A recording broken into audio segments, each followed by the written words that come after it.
ನಮಸ್ಕಾರ, ಶುಭೋದಯ ಪ್ರೀತಿಯ ವೀಕ್ಷಕರೆಲ್ಲರಿಗೂ ಸಂಕಲ್ಪ ಸಿದ್ಧಿ ವಿಶೇಷ ಕಾರ್ಯಕ್ರಮಕ್ಕೆ ಆತ್ಮೀಯ ಸ್ವಾಗತ. ಇನ್ನು ಕಾರ್ಯಕ್ರಮ ವೀಕ್ಷಿಸ್ತಾ ಇರುವಂತಹ ಸಮಸ್ತ ವೀಕ್ಷಕರಿಗೂ ಶ್ರೀರಾಮನವಮಿಯ ವಿಶೇಷ ಶುಭಾಶಯಗಳನ್ನ ತಿಳಿಸ್ತಾ ಇವತ್ತಿನ ಕಾರ್ಯಕ್ರಮನ ಶುರು ಮಾಡ್ತಾ ಇದ್ದೀವಿ.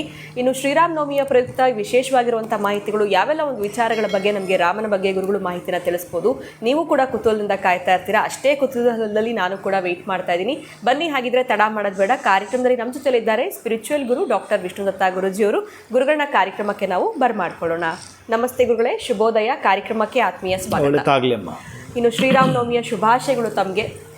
ಶ್ರೀರಾಮನವಮಿಯ ವಿಶೇಷವಾಗಿ ಇವತ್ತಿನ ಸಂಚಿಕೆಯಲ್ಲಿ ವೀಕ್ಷಕರಿಗೆ ಯಾವೆಲ್ಲ ವಿಶೇಷವಾಗಿರುವಂತಹ ವಿಚಾರಗಳ ಬಗ್ಗೆ ತಿಳಿಸ್ಕೊಡ್ತೀರಾ? ತಮಗೂ ಕೂಡ ಶ್ರೀರಾಮನವಮಿಯ ಶುಭಾಶಯಗಳು. ಧನ್ಯವಾದಗಳು. ಓಂ ಶ್ರೀ ವಿಶ್ವಸ್ಮೈ ನಮಃ.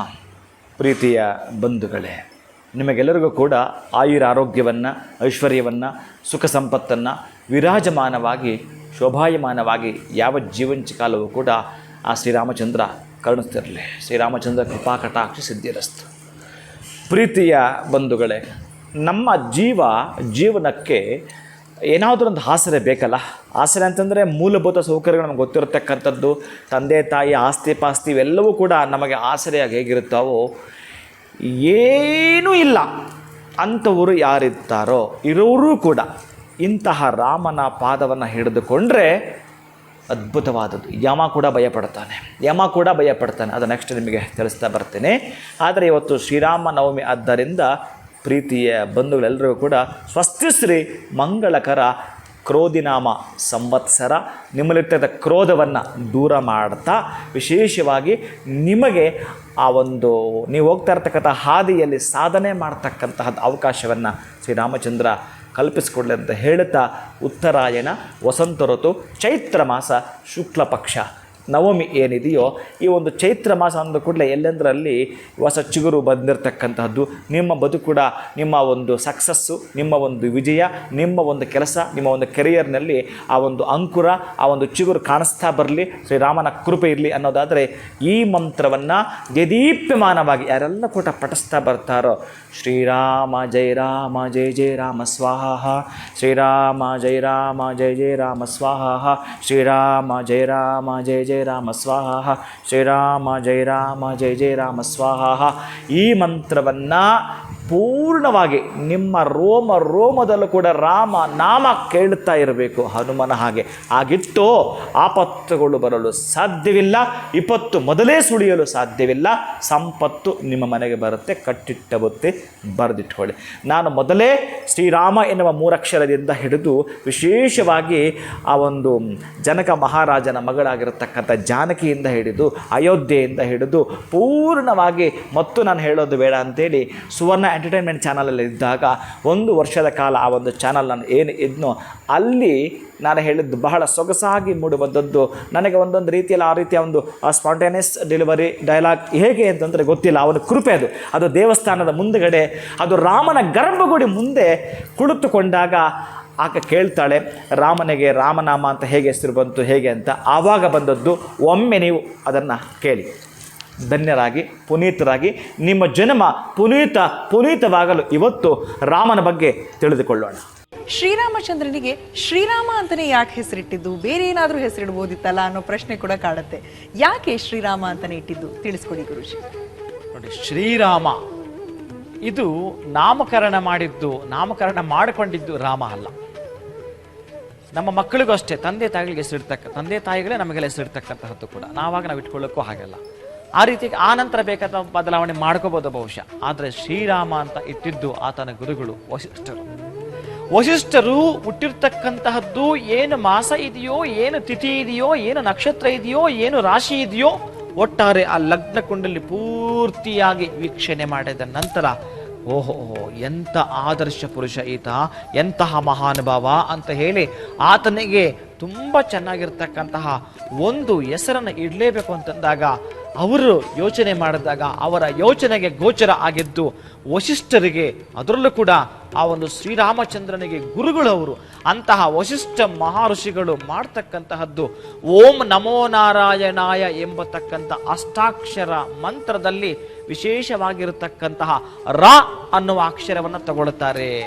ನಂತರ ಓಂ ನಮಃ ಶಿವಾಯ ಎನ್ನುವ ಶಿವಪಂಚಾಕ್ಷರಿ ಮಂತ್ರದಲ್ಲಿ ಮ ಅನ್ನೋ ಅಕ್ಷರವನ್ನು ತಗೊಳ್ತಾ ರಾಮ ಅಂತ ಆ ಒಂದು ಮಹಾನುಭಾವನಾಗಿರ್ತಕ್ಕಂಥ ವಶಿಷ್ಠರು ಈ ಹೆಸರನ್ನ ಇಟ್ಟದ್ದು. ಈ ವಶಿಷ್ಠರು ನಾಮಕರಣ ಮಾಡಿದ್ದು ಅಂತಹ ಶ್ರೀರಾಮಚಂದ್ರ ಏನಿದ್ದಾನೋ ಅವನನ್ನ ಪಾರಾಯಣ ಮಾಡ್ತಕ್ಕಂಥದ್ದು.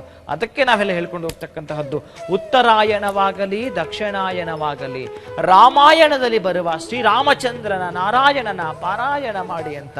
ಅಂತಹ ಕಟಕ ಎನ್ನುವ ಮೂರಕ್ಷರದ ಲಗ್ನದಲ್ಲಿ, ಕಟಕ ಎನ್ನುವ ಮೂರಕ್ಷರದ ರಾಶಿಯಲ್ಲಿ, ನವಮಿ ಎನ್ನುವ ಮೂರಕ್ಷರದ ತಿಥಿಯಲ್ಲಿ, ಅದರಲ್ಲೂ ಕೂಡ ಕೌಸಲ್ಯ ಎನ್ನುವ ಮೂರಕ್ಷರದ ಗರ್ಭ ಸಂಜಾತನಾಗಿ, ಮುಖ್ಯವಾಗಿರತಕ್ಕಂತಹ ಉತ್ತಮ ಎನ್ನುವ ಮೂರಕ್ಷರದ ಮಹಾನ್ ಆದರ್ಶ ಪುರುಷನಾಗಿ, ಜನಕ ಎನ್ನುವ ಮೂರಕ್ಷರದ ಮಹಾರಾಜನ ಮಗಳಾದ ಜಾನಕಿ ಎನ್ನುವ ಮೂರಕ್ಷರದ ಸೀತಾ ಮಹಾಲಕ್ಷ್ಮಿಯನ್ನ, ಕಲ್ಯಾಣ ಎನ್ನುವ ಮೂರಕ್ಷರದ ಮದುವೆಯಾಗಿ, ಕಾನನ ಎನ್ನುವ ಮೂರಕ್ಷರದ ಕಾಡಿಗೆ, ಲಕ್ಷ್ಮಣ ಎನ್ನುವ ಸಹೋದರನೊಂದಿಗೆ, ಪ್ರಯಾಸ ಎನ್ನುವ ಮೂರಕ್ಷರ ಪಡೆದೆ ವನವಾಸಕ್ಕೆ ಪ್ರಯಾಣ ಎನ್ನುವ ಮೂರಕ್ಷರದೊಂದಿಗೆ ಮುಂದುವರೆಸಿ, ಸುಗ್ರೀವ ಎನ್ನುವ ಮೂರಕ್ಷರದ ವಾನರ ಜೊತೆಗೂಡಿ, ಹನುಮ ಎನ್ನುವ ಮೂರಕ್ಷರದವರ ಸ್ನೇಹ ಸಂಬಂಧವನ್ನ ಬೆಳೆಸಿ, ಅದರಲ್ಲೂ ಕೂಡ ಸೇತುವೆ ಎನ್ನುವ ಮೂರಕ್ಷರವ ನಿರ್ಮಾಣ ಮಾಡಿ,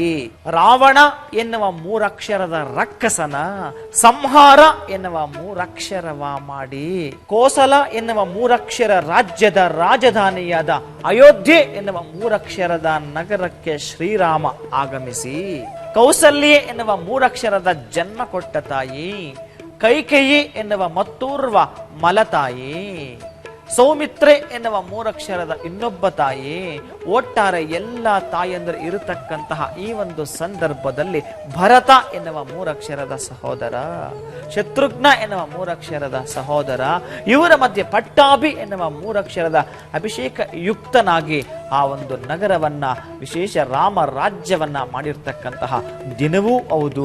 ಪಟ್ಟಾಭಿಷಿಕ್ತವಾಗಿರ್ತಕ್ಕಂತಹ ಅತಿರಥ ಮಹಾರಥ ದಶರಥನ ಪ್ರಥಮ ಮಂಗಳ ಪುರುಷನೇ ಶ್ರೀರಾಮಚಂದ್ರ. ಯಾವಾಗಲೂ ಅಷ್ಟೇ ಈ ಕಲಿಯುಗದಲ್ಲಿ ವಾಸ ಮಾಡ್ತಿರ್ತಕ್ಕಂತಹ ಪ್ರತಿಯೊಬ್ಬ ಮಾನವ ಕೂಡ ಹೇಳಲೇಬೇಕಾಗಿರ್ತಕ್ಕಂತಹ ಮಂತ್ರ ಶ್ರೀರಾಮಚಂದ್ರ ಮಹಾನುಭಾವನ ಮಂತ್ರ.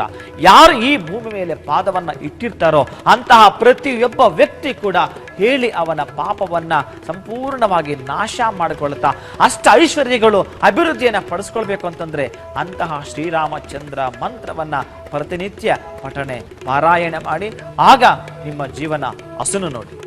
ಬಹಳ ಅದ್ಭುತವಾಗಿ ಮೂರಕ್ಷರದಲ್ಲಿ ಇಡೀ ರಾಮಾಯಣ ಹೇಗೆ ನಡೆಯುತ್ತೆ, ಮುಖ್ಯವಾದ ವಿಚಾರಗಳು, ತಿಳ್ಕೊಳ್ಳೇಬೇಕಾದಂಥ ವಿಚಾರಗಳನ್ನ ಮೂರಕ್ಷರದ ವಿಚಾರದಲ್ಲಿ ಎರಡನ್ನೂ ಸೇರಿಸಿ ತುಂಬಾ ಚೆನ್ನಾಗಿ ತಿಳಿಸ್ಕೊಟ್ರಿ ವೀಕ್ಷಕರೆಲ್ಲರಿಗೂ. ಎಲ್ಲರ ಪರವಾಗಿ ಈ ರಾಮನವಮಿ ದಿವಸ ಈ ವಿಚಾರವನ್ನ ನಮಗೆ ತಿಳಿಸ್ಕೊಟ್ಟಿದ್ದಕ್ಕಾಗಿ ಧನ್ಯವಾದಗಳು ಗುರುಜಿ. ಶ್ರೀರಾಮಚಂದ್ರ ಕೃಪಾ ಕಟಾಕ್ಷ ಸಿದ್ಧಿರಸ್. ನೋಡಿದ್ರಲ್ಲ, ಇದು ಅದಕ್ಕೆ ಹೇಳ್ತೀನಿ, ಉತ್ತರಾಯಣವಾಗಲಿ ದಕ್ಷಿಣಾಯನವಾಗಲಿ ರಾಮಾಯಣದಲ್ಲಿ ಬರತಕ್ಕಂಥ ಶ್ರೀರಾಮಚಂದ್ರ ನಾರಾಯಣನನ್ನ ಪಾರಾಯಣ ಮಾಡ್ತಕ್ಕಂತಹದ್ದು. ನಾನು ಹೇಳಿದೆ ಅಲ್ವಾ, ನಮ್ಮನ್ನು ರಕ್ಷಣೆ ಮಾಡ್ತಕ್ಕಂತಹದ್ದು, ರಕ್ಷಣಾ ಹೇತುವಾಗಿ ನಮಗೆ ಕೆಲಸ ಮಾಡ್ತಕ್ಕಂತಹದ್ದು. ಔಷಧವೂ ಹೌದು, ಧನವೂ ಹೌದು, ಕನಕವೂ ಹೌದು, ಆಭರಣವೂ ಹೌದು. ಇಷ್ಟೆಲ್ಲವೂ ಕೂಡ ನಿಮಗೆ ಕೊಡ್ತಕ್ಕಂಥದ್ದು ಶ್ರೀರಾಮ ರಕ್ಷಾ ಸ್ತೋತ್ರವಾಗಿರ್ತಕ್ಕಂತಹ ರಾಮನ ಮಂತ್ರವನ್ನು ಪ್ರತಿನಿತ್ಯ ಪಠಿಸಿ ವಿಜಯದ ಕಡೆ ನಿಮ್ಮನ್ನು ಭಗವಂತನೇ ಕರೆದುಕೊಂಡು ಹೋಗ್ತಾನೆ. ಹೀಗೆ ನೀವು ಆ ರಾಮ ರಕ್ಷಾ ಸ್ತೋತ್ರವನ್ನು ಪಠಿಸುವ ಮುಖಾಂತರ ಇವತ್ತು ನಮ್ಮ ಮನೆಯಲ್ಲಿರ್ತಕ್ಕಂತಹ ನಿಲುವು ದೋಷಗಳು ಅಥವಾ ತ್ರಿದೋಷಗಳು, ಆ ಕಫ ವಾತ ಪಿತಾದಿ ದೋಷಗಳು ಹೋಗಬೇಕಾದ್ರೂ ಕೂಡ ಅದಕ್ಕೆ ಬೇಸಿಗೆ ಕಾಲದಲ್ಲಿ ನಮ್ಮ ಹಿರಿಯರು, ನಮ್ಮ ಒಂದು ಋಷಿ ಪರಂಪರೆ, ನಮ್ಮ ಒಂದು ಭಾರತ ದೇಶದ ಕೃಷಿ ಪರಂಪರೆ ನಮಗೆ ಆವತ್ತೇ ತಿಳಿಸಿಕೊಟ್ಟಿರ್ತಕ್ಕಂತಹದ್ದು. ಅಂತಹ ಉಷ್ಣವನ್ನು ಶೀತಕ್ಕೆ ತರತಕ್ಕಂಥದ್ದು, ಶೀತವನ್ನು ಉಷ್ಣದ ಮಧ್ಯಭಾಗಕ್ಕೆ ತರತಕ್ಕಂಥದ್ದು. ಅದಕ್ಕೆ ಸಮಶೀತೋಷ್ಣಗಳನ್ನು ಹೇಗೆ ಕಾಪಾಡ್ಕೋಬೇಕು ಅಂತಂದರೆ ಅದಕ್ಕೆ ಬೆಲ್ಲವನ್ನು ದಾನ ಮಾಡುವಂಥದ್ದು. ಇವತ್ತು ಭೂಲೋಕದ ಅಮೃತ ಅಂತ ನಾನು ಏನು ಹೇಳ್ತಾ ಇರ್ತೀನಿ, ಮಜ್ಜಿಗೆಯನ್ನು ಇವತ್ತು ದಾನ ಮಾಡ್ತಕ್ಕಂತಹದ್ದು. ಯಾರು ಹೆಸರು ಬೇಳೆ, ಪಾನಕ, ಮಜ್ಜಿಗೆ ಇವುಗಳನ್ನು ದಾನ ಮಾಡ್ತಾರೋ ಸ್ವರ್ಗದ ಬಾಗಿಲು. ಹೀಗೆ ನಮಗೆ ಸೆನ್ಸಾರ್, ನಮ್ಮ ಗೇಟು, ನಾವು ಕಾರ್ ಬಂದ ಕೂಡಲೇ ಹೇಗೆ ಬಂದ್ಬಿಟ್ಟು ಗೇಟ್ ಓಪನ್ ಆಗಿಬಿಡುತ್ತೆ, ಯಾರು ಇರಲ್ಲ ಅಲ್ಲಿ. ಹಾಗೆ ನೀವು ಇದನ್ನು ಮಾಡ್ಕೊಳ್ತೀನಿ ಅಂತಂದರೆ ಸೆನ್ಸಾರ್ ಗೇಟ್ ಓಪನ್ ಆಗುತ್ತೆ. ಎಲ್ಲಿ? ಸ್ವರ್ಗದಲ್ಲಿ ನಿಮಗೆ. ಹಾಗೆ ಹಾಗೆ ರಾಮಚಂದ್ರನ ಕೃಪೆ ಇರುತ್ತೆ ರೀ. 10 ಜನ ಬಡವರಿಗೆ ನಾವು ಮಜ್ಜಿಗೆಯನ್ನು ಇವತ್ತು ನಾವು ಕೊಟ್ಟಿದ್ದೇ ಆದರೆ, ಬೆಲ್ಲವನ್ನು ಕೊಟ್ಟಿದ್ದೇ ಆದರೆ, ಹೆಸರುಬೇಳೆಯನ್ನು, ಜ್ಞಾಪಕ ಶಕ್ತಿಯನ್ನು ಮಕ್ಕಳಲ್ಲಿ ದೀಪ್ಯಮಾನವಾಗಿ ಬೆಳೆಸಬೇಕಾದರೆ, ಒಟ್ಟಾರೆಯಾಗಿ ಬೇಸಿಗೆ ಕಾಲಕ್ಕೆ ನೀವು ಏನು ದಾನ ಮಾಡಬೇಕು ಅಂತ ನಮ್ಮ ಋಷಿ ಪರಂಪರೆ ತಿಳಿಸಿಕೊಟ್ಟಿದೆ.